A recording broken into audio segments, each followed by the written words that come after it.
Excellency, Prime Minister, it's a great honor to host you at the G7.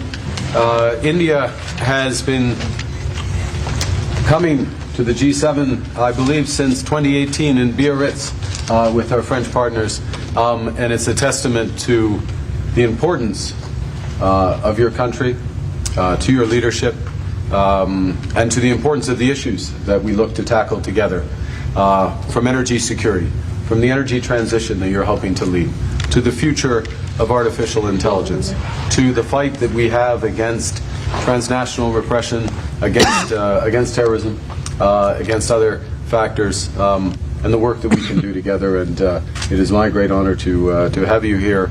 I enjoyed your intervention just now, and we look forward to our discussion.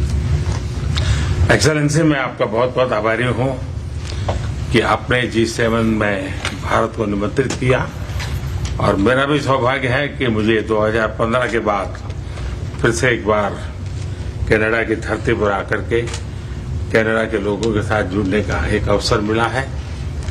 Bharat दुनिया की सबसे बड़ा लोकतांत्रिक देश है। पिछले दिनों G20 समिट की अध्यक्षता के रूप में भारत ने विश्व के लिए अनेक उपकारक ऐसे इनिशिएटिव लिए हैं।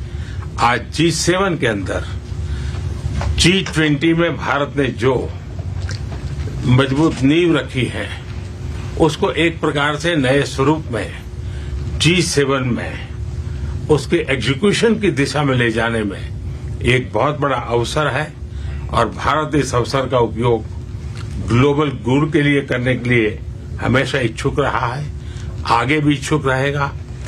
भारत और कनाडा के संबंध अनेक प्रकार से बहुत ही महत्वपूर्ण है। कनाडा की अनेक कंपनियों का भारत में निवेश है।